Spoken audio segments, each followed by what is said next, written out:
હું 25 વર્ષનો છું અને મારા લગ્ન 1 વર્ષ પહેલાં થયા છે અને મારી પત્ની પણ મારા જેટલી ઉંમરની છે અને ખૂબ જ સુંદર છે. મારી પત્ની ખૂબ જ મોજીલા પ્રકારની મહિલા છે. લગ્ન પહેલાં મને આ ખબર નહોતી. અમે બંને નોકરી માટે નવસારી આવ્યા હતા. હું નોકરી કરતો હતો અને મારી પત્ની ઘરકામ કરતી હતી. અમે બંને પતિ પત્ની ત્યાં કામ કરવાથી સાથે રહેવા લાગ્યા. મારો એક મિત્ર હતો, તેનું નામ આશીષ હતું. તે ખૂબ જ ગોરો હતો અને તેનું શરીર ખૂબ જ મજબૂત કુસ્તીબાજ જેવું લાગતું હતું. એક દિવસ આશીષ મને કહ્યું, દોસ્ત, મેં ભાભીને ક્યારેય જોઈ નથી, તો ક્યારેક મને એકવાર મળવાનો મોકો આપ. મેં કહ્યું, ઠીક છે, કાલે જમવા માટે તું ઘરે આવજે. તેણે કહ્યું, ઠીક છે, હું રવિવારે આવીશ. તે રવિવારે મારા ઘરે જમવા આવ્યો હતો. મેં મારી પત્નીને વાત કરી ત્યારે મારી પત્ની ખુશીથી રાજી થઈ ગઈ. મારો મિત્ર સવારે 9 વાગે આવ્યો. મેં મારા મિત્ર સાથે મારી પત્નીનો પરિચય કરાવ્યો. ત્યારે તેણે મારી પત્નીની સામે તેની સુંદરતાના ખૂબ જ વખાણ કર્યા. તેના દરેક વખાણ સાંભળીને મારી પત્નીને મારો મિત્ર ખૂબ જ ગમ્યો અને તેણે લાઇક કરવાનું શરૂ કર્યું. અમે ત્રણેય સાથે ડિનર કર્યું અને તેના કામ માટે રસોડામાં ગઈ. અમે બંને વાતો કરી રહ્યા હતા ત્યારે મને ઓફિસેથી ફોન આવ્યો. મારા કોમ્પ્યુટર પર કોઈ અગત્યના કામ માટે જવાનું થયું અને મારી ઓનલાઈન મિટિંગ હતી જે 2 કલાક સુધી ચાલવાની હતી. મેં આશીષને કહ્યું, હું મારી ઓફિસનું કામ બાજુના રૂમમાં કરું છું. તું અને તારી ભાભી વાતો કરો. હું બાજુના રૂમમાં આવ્યો અને મારું કામ કરવા લાગ્યો. થોડા સમય પછી મારી મિટિંગ સમાપ્ત થઈ ગઈ અને પછી મને લાગ્યું કે આશીષ કંટાળી તો નથી ગયો ને, લાવને જઈને જોઈ લઉં. હું મારો મોબાઈલ લઈને હું રૂમની બહાર ગેલેરીમાં આવ્યો એટલે પોસ્ટ આવ્યો અને પોસ્ટ જોવા લાગ્યો. પછી મેં બાજુના રૂમમાંથી મારી પત્ની અને આશીષના હસવાનો અવાજ સાંભળ્યો. તેથી મારું ધ્યાન મારા મોબાઈલ પરથી તેની વચ્ચેની વાતચીત ઉપર ગયું. હું તેના શબ્દો સાંભળવામાં રૂમની બહાર બારી પાસે સંતાઈને ઊભો રહ્યો. હવે ત્યાંથી હું બધું દેખાતું હતું અને સંભળાતું હતું. બંને વચ્ચે મસ્તીની વાતો ચાલી રહી હતી. મારી પત્ની આશીષને કહ્યું, આશીષ, તે હજી લગ્ન કેમ નથી કર્યા? આશીષે કહ્યું, મને તમારા જેવી છોકરી નથી મળી. તે બોલી, અરે, તમે મારા જેવી સુંદર છોકરી મળશે પણ તમને મારા જેવી કેમ જોઈએ છે? આશીષ કહેવા લાગ્યો, ભાભી, તમે કેટલા સુંદર છો. હું તમારા પ્રેમમાં પડી ગયો છે. તે શરમાઈને બોલી, ઓહો, ખરેખર આશીષ? આશીષ મોકો જોઈને ચોખ્ખો માર્યો. તે બોલી, પ્લીઝ મને કહો કે તમને મારામાં શું ગમ્યું?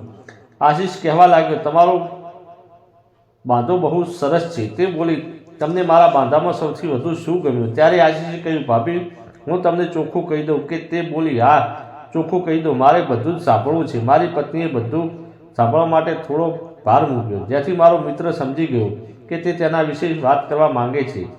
તેણે ખુલ્લેઆમ કહ્યું, ભાભીજી, તમને જોયા પછી મને રમત રમવાનું મન થાય છે.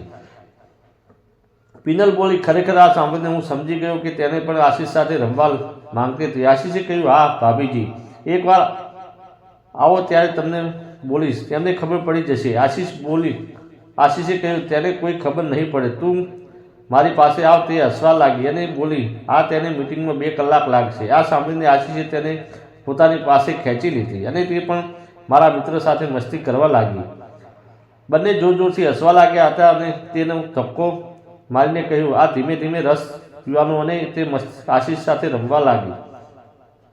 તૈયાર થઈ ગઈ હતી અને તે આશીષના છાતી પર માથું રાખીને હાથ ફેરવતી હતી. પછી આશીષે ઊભા થઈ અને મારી પત્નીને ધક્કો માર્યો અને તેને તૈયાર કરી દીધી. હવે તે પણ તૈયાર થઈ ગઈ હતી અને કહ્યું, આશીષ, તમે ક્રિકેટનો દાવ લો અને હું કીપર બની જાઉં. ક્રિકેટ રમતી વખતે આશીષે પૂછવા લાગ્યું કે કેવું લાગે છે ભાભી, મારું બેટિંગ તે બોલિંગ ખરેખર મજા આવે છે? બસ આમ રમતા રહો. આશીષે કહ્યું, ધીમે અવાજ કરો, તમારા પતિને ખબર પડી જશે તો ક્રિકેટની મજા બગડી જશે. તે બોલી, સાંભળવા દો ને, તમારા ભાઈને કેવી રીતે ક્રિકેટ રમવું તે પણ ખબર નથી. તે ફક્ત પહેલા બોલમાં આઉટ થઈ જાય છે. અને એ જ રીતે મારો મિત્ર આશીષ પણ મારી પત્નીની બોલિંગથી પહેલા બોલે આઉટ થઈ ગયો. તે પછી બેટિંગ કરવા લાગી હતી પણ તે હવે થાકી ગઈ હતી. તેનું શરીર કડક થવા લાગ્યું હતું. તે ખૂબ જ ઝડપથી ક્રિકેટ રમવા લાગી અને લાસ્ટ બોલમાં તે આઉટ થઈ ગઈ અને તે પાણીની બોટલ પીવા લાગી. હવે આશીષ રોજ મારા ઘરે આવતો અને રમતો. મારી પત્ની હવે મારી સાથે રમતી નહોતી. એક દિવસ મેં તેને કહ્યું, આજે મને ખૂબ જ મન થયું છે ક્રિકેટ રમવાનું, તો ચાલ આપણે ક્યાંક રમીએ. તો મારી પત્નીએ કહ્યું, ના, મારે રમવાનું મન નથી. મેં કહ્યું, શા માટે? તને ક્રિકેટ રમવાનું મન નથી? મારી પત્નીએ સ્પષ્ટ કહ્યું, તમારું બેટ ખૂબ નાનું છે, મને રમતા નથી ફાવતું. મેં કહ્યું તો કોનું બેટ મોટું છે?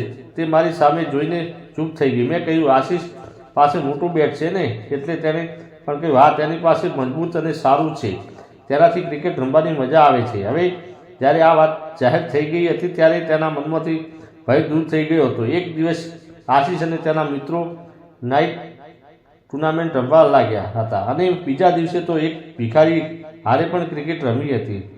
આ બધાની સાથે કેવી રીતે રમતી હતી જે જાણવા માટે તમારે બીજા ભાગની રાહ જોવી પડશે.